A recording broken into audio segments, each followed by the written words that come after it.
Hello, मैं doctor संध्या। आज मैं आपके सामने एक ऐसे टॉपिक को लेकर आई हूँ जिससे आज छोटे बच्चे से लेकर एक बूढ़ा इंसान भी सफ़र कर रहा है, जिसे हम स्ट्रेस बोलते हैं। एक्चुअली स्ट्रेस होता क्या है? उसके 9 कारण होते हैं, जैसे कि indiscipline, lack of confidence, too much attachment, comparison, unsatisfied, too much kind nature, jealousy, dependency, sympathy gain करना। टू मच एक्सपेक्टेशंस, ये सबसे ज़्यादा हमें रिलेशनशिप में देखने को मिलता है। रिलेशनशिप हो या फैमिली हो, अगर हम बहुत ज़्यादा किसी पे डिपेंड हो जाते हैं या बहुत ज़्यादा किसी पे एक्सपेक्टेशंस करते हैं, तो ये चीज़ें धीरे धीरे करके सबसे जब नया नया होता है तो सब कुछ बहुत अच्छा लगने लगता है, बट उसके बाद में किसी एक पार्टनर को या किसी एक बंदे को इससे प्रॉब्लम्स क्रिएट होने लगते हैं। जब वो बंदा उस चीज़ से हमें अवॉइड करने लगता है तो हम अंदर ही अंदर स्ट्रेस फील करने लगते हैं। तो ये जो चीज़ें होती है, ये चीज़ें भी हमें कहीं ना कहीं किसी ना किसी तरीके से इफ़ेक्ट करने लगती है। तो सबसे पहले अगर हम अपने आप में ही इतने स्ट्रांग और अपने आप को ही इतना काबिल कर ले, तो हमें किसी पे भी डिपेंड होने की या एक्सपेक्टेशंस रखने की ज़रूरत नहीं है। अनसेटिस्फाइड ये नेचर एक ऐसा नेचर है जिससे हम कोई भी चीज़ को लेकर पूरी तरीके से खुश नहीं हो पाते हैं। किसी की चीज़ों को लेकर खामी निकालना या उनको करेक्ट करते रहना, पहले पहले ये चीज़ों में हमें खुशी मिलने लगती है, लेकिन जैसे जैसे दिन निकलते जाते हैं, लोगों को जब हमारे इस नेचर के बारे में पता चलता है तो लोग हमें अवॉइड करना शुरू करते हैं। जब लोग हमें अवॉइड करने लगते हैं, वो फैमिली हो सकते हैं, फ्रेंड्स हो सकते हैं, या फिर आप कोई रिलेशनशिप में हो, स्ट्रॉन्ग रिलेशनशिप में हो, जब वो इंसान तुम्हें अवॉइड करने लगता है, तब कहीं ना कहीं हम स्ट्रेस में अपने आप को इन्वॉल्व करने लगते हैं। कैसे बचे इन चीज़ों से? बहुत सारी ऐसी चीज़ें हैं जिससे आप उससे बच सकते हो। फिर उसके बाद में आता है जेलसी नेचर।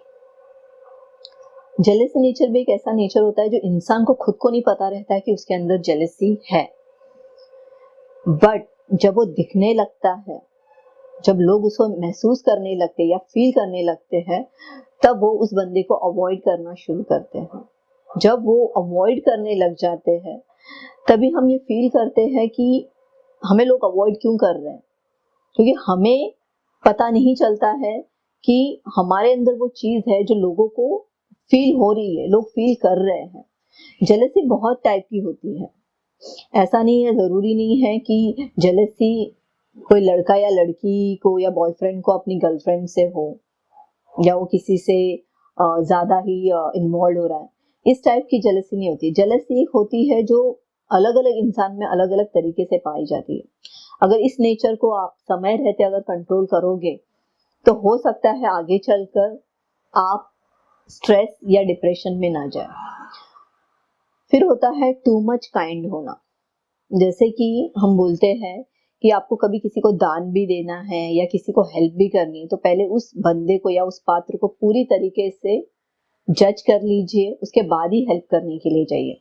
कभी कभी ऐसे भी बंदे, ऐसे लोग हमारे पास आते हैं जो सिंपैथी दिखाकर या फिर अपने आप को कमजोर बताकर आपसे हेल्प ले लेते हैं, और आपके काइंड नेचर, बहुत ज्यादा काइंड होने की वजह से आप लोगों को हेल्प भी करते हो। फिर बाद में आपको फील होने लगता है कि अरे इसने तो मुझे मेरे फीलिंग्स के साथ या मुझे उसने चीट किया है। तो ये भी चीजें होती है कि आपको स्ट्रेस की तरफ लेके जाती है।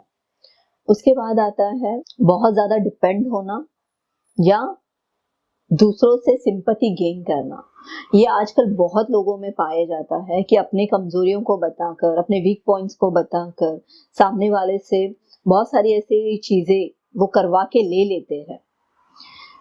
शुरुआत में ये बहुत अच्छा लगने लगता है, शुरुआत में लोग मदद भी करने लगते हैं, लेकिन जब लोगों को ये पता चलता है कि ये इंसान सिर्फ सिंपैथी हासिल कर रहा है हमसे, इसे खुद को कुछ नहीं करना है, सिंपैथी हासिल कर रहा है, तो वो लोग आपको अवॉइड करने लगते हैं। जब लोग आपको अवॉइड करने लगते हैं, तब आपको ऐसा फील होता है अरे पहले तो इन्होंने बहुत अच्छे से हेल्प किया था, अभी क्यों अवॉइड कर रहे हैं। लेकिन हमें हमारे अंदर की खामियां नहीं पता चलती है कि हमने पहले क्या किया है, और अब ये दिखने लगा है, लोगों को समझ में आने लगा है। तो ये टू मच डिपेंड होना और सिंपैथी गेन करना, ये भी एक स्ट्रेस का कारण है। उसके बाद आता है ईगो। ईगो एक ऐसी चीज है जिसमें हम चलकर किसी भी चीज को एक्सेप्ट करने के लिए रेडी नहीं होते हैं। हमें अपनी ही सारी चीजें सही लगने लगती हैं, हम ही सही है, हमने सही किया है। हो सकता है आपने जो भी पहले किया होगा वो सही होगा, आपके जजमेंट सही होंगे, सब कुछ सही होगा, हर वक्त सही नहीं होता है। तो ये भी कारण होता है कि लोग आपसे दूर होने लगते हैं।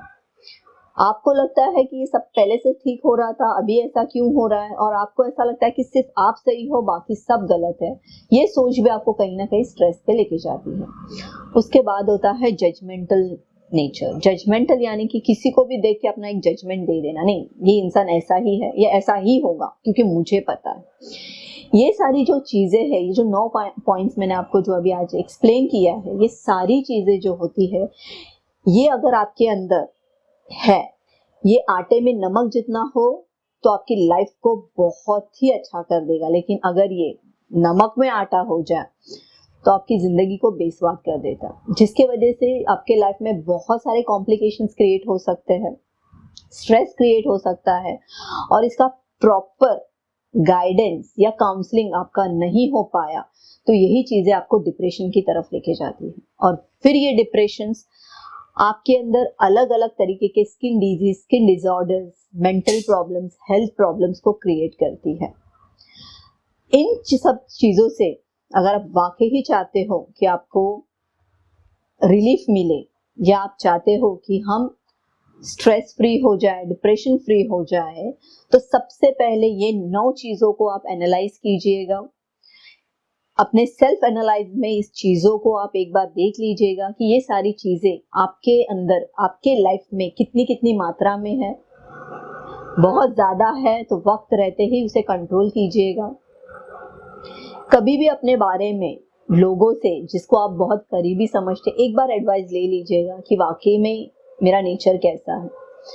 अगर इस चीजों को आप एक्सेप्ट करते हैं और उसको आप करेक्ट करेंगे तो मुझे नहीं लगता है फ्यूचर में आपको कोई भी तरीके की बीमारी, कोई भी तरीके का स्ट्रेस या कोई भी तरीके का डिप्रेशन होगा। अगर वाकई आप चाहते हैं इस सब चीजों से आपको रिलीज मिले या आप छुटकारा चाहते हैं, तो सेल्फ एनालाइजिंग आप अपने आप को कैसे कर सकते हैं? शांति से अपने रूम में एकांत में बैठकर मिरर के सामने अपने आप को प्रेजेंट कीजिए और अपने आप से बात कीजिए। ये बहुत जरूरी है, अपने आप से बात करना। देखिए कि क्या सही है, क्या गलत है, वाकई में आप सही कर रहे हो या नहीं कर रहे हो।